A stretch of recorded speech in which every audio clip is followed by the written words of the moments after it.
You can find ancient stone temples across almost every civilization in Asia. Cambodia has Angkor Wat, a complex so vast it took 37 years to build. Indonesia has Borobudur, the largest Buddhist temple on Earth, constructed over 75 years. India, Thailand, Myanmar, all of them covered in ancient stone structures that have survived thousands of years. But the Philippines, an archipelago with human history stretching back tens of thousands of years, has almost none of the large monumental stone temple complexes that define its neighbors. No Angkor Wat, no Borobudur. And for generations, the lack of surviving monumental ruins helped reinforce the mistaken impression that pre-colonial Philippine societies were less complex than their neighbors, that the islands had no history worth studying before Spain arrived. But what if the absence of monumental stone temples is not evidence of a less complex civilization, but evidence of something far more interesting? What if the real story of Philippine civilization is hiding somewhere that archaeologists only recently learned how to look? By the end of this video, you will never see Philippine history the same way again. Before we go deeper, our goal on this documentary is 500 likes. If you have ever wondered why the Philippines seems to have no ancient ruins, hit that like button now and share this with every Filipino who deserves the real answer. Subscribe if you are new here. We cover Filipino history and science that schools never taught us. Here is the question that has haunted archaeologists for over a century. The Philippines sits at the crossroads of the most temple-rich region on Earth, within sailing distance of Angkor Wat, within the same cultural sphere as the civilizations that built Borobudur, trading with China, India, and the Arab world for over 1,000 years. And yet, when Western researchers arrived and looked for monumental stone structures, they found almost none. So they drew the conclusion that seemed obvious at the time. The Philippines had no advanced civilization before Spain arrived. But that conclusion was built on a fundamental misunderstanding, and it took a technology developed for military satellites, pointed at the Philippine jungle from an aircraft flying at 10,000 feet, to begin revealing what they missed. We will get to that, but first you need to understand why monumental stone temples were largely absent to begin with. And the answer reveals something about Philippine civilization that is far more interesting than a missing pyramid. Across the Philippine archipelago, many traditional structures were built from wood, bamboo, rattan, and other organic materials. In a tropical and seismically active environment, those materials could be practical, flexible choices, bending in typhoon winds, moving with earthquakes, adapting to the demands of island life in ways that rigid stone cannot. But archaeologists cannot simply assume that every architectural decision was made because of earthquakes. What we can say is this: the Philippines built differently from its neighbors. And building differently is not the same as not building at all. Because here is what the builders of the Philippines actually left behind, and it is more extraordinary than most people realize. The Laguna Copperplate Inscription, dated 900 CE, is the oldest known written document found in the Philippines to date. It shows Filipinos writing in a Sanskrit-influenced script and conducting formal legal transactions, recording debt forgiveness in a multilingual document that references Sanskrit, Old Malay, and Old Tagalog simultaneously. This is not a primitive subsistence community. This is an organized, literate, legally sophisticated society operating centuries before Spain arrived. connected to the wider networks of the ancient world through language, law, and trade. One of the Butuan boats has been radiocarbon, dated to around 320 CE, while other boats belong to later periods. These vessels, found in Mindanao, are among the oldest watercraft discovered in Southeast Asia. Sophisticated plank-built boats using construction techniques that maritime archaeologists still study today. Butuan was not a backwater, it was a maritime hub, a port of call in a regional trading network that connected the Philippine archipelago to China, to the wider island world, and to the ancient ocean routes that moved gold, ceramics, and goods across maritime Southeast Asia for centuries. Archaeological discoveries from Butuan and Surigao reveal extensive pre-colonial goldworking. The National Museum documents these discoveries as evidence of sophisticated pre-colonial goldworking and long-distance connections. Gold objects associated with sites containing imported ceramics and other evidence of trade networks reaching far beyond the islands themselves.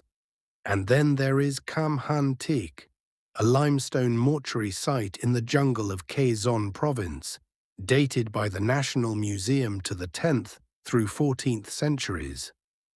Carved limestone coffins, evidence of organized community and sophisticated mortuary practices. This is not the burial ground of a primitive people. This is the sacred space of a civilization that had formal relationships with death, with ancestry, with the spiritual world, expressed in stone that has survived 1,000 years. The Philippines did work in stone.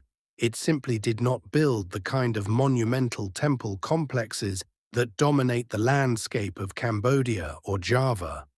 But that distinction between the presence of sophisticated civilization and the absence of monumental stone temples is exactly what colonial history worked hardest to erase.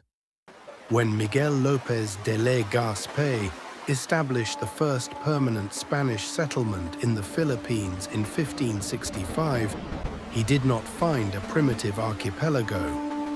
He found functioning kingdoms, Tondo in Luzon, trading gold with China, Cebu as a major maritime port, Butuan, known across Southeast Asia for its sophisticated boat building. He found barangays with written laws, complex trade networks, and leaders wearing gold that rivaled anything in the Spanish royal court. And in many places, Spanish colonial settlement and Christianization transformed the landscapes that came before them. Indigenous sacred objects and structures were destroyed or replaced, while many buildings made from organic materials simply disappeared over time without the communities that maintained them. 3 centuries of this transformation, combined with the natural decay of organic materials in a tropical climate, left almost nothing visible to the researchers who arrived in the 19th and 20th centuries looking for stone. But here is what they did not know. The evidence was never fully gone. It was simply waiting somewhere they had no way to look. Until now, LiDAR stands for light detection and ranging.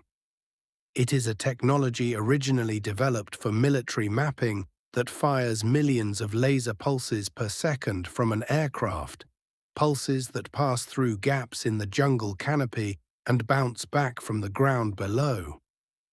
A computer then strips away the trees digitally, revealing the bare earth surface underneath, and every human modification to that surface that has ever been made.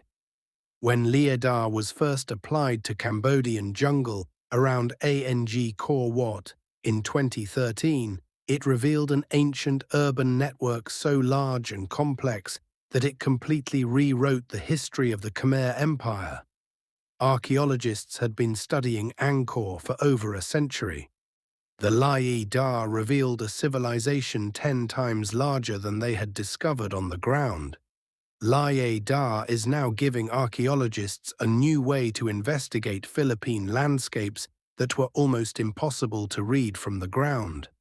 The Ifugao rice terraces, already recognized as a UNESCO World Heritage Site, show just how much human engineering can become part of a living landscape.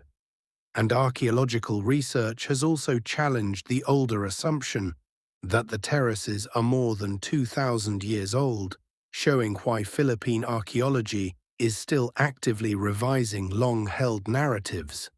The field is not closing, it is opening. And that is perhaps the most important thing to understand about Philippine archaeology right now. The mystery was never why the Philippines failed to build a civilization.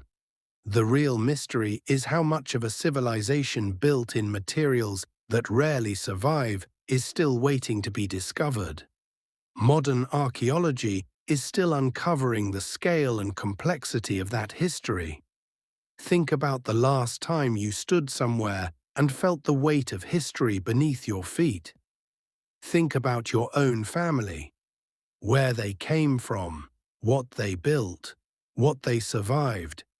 Because what archaeology is now revealing about the Philippines is that the absence of monumental stone temples was never the absence of civilization.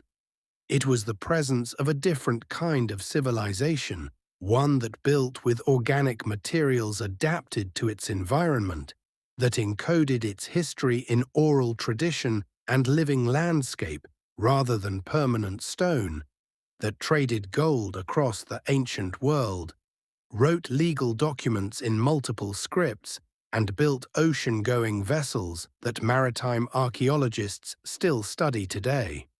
Your ancestors built things. They traded with the ancient world.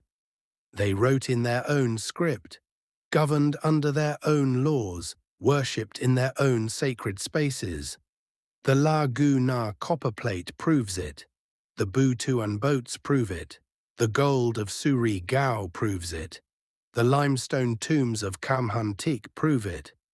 The evidence is there, in the jungle, in the copper inscriptions, in the terraces, in the boats, waiting to be fully excavated and fully understood. Modern archaeology is still uncovering the scale and complexity of that history, and every year the picture becomes clearer. The Philippines has almost no ancient monumental stone temples because Philippine civilization built differently, adapting to a tropical, seismically active island world in ways that produced a different kind of archaeological record than Angkor or Borobudur. Because colonial transformation over 3 centuries reshaped the landscapes that came before.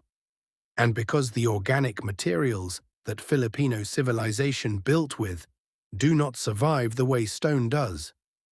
But what survives, the gold, the inscriptions, the boats, the tombs, the terraces, tells the story of a civilization that was never absent. It was simply waiting for the right questions to be asked.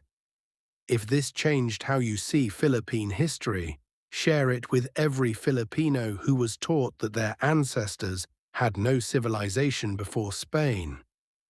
Because the archaeology says otherwise. And watch our video on the ancient kingdoms Spain found when they arrived, because it connects directly to everything you learned today. If you enjoy stories about Filipino history that the textbooks buried, subscribe. We go deeper every week. Magpalakas tayo sa kaalaman, strength through knowledge.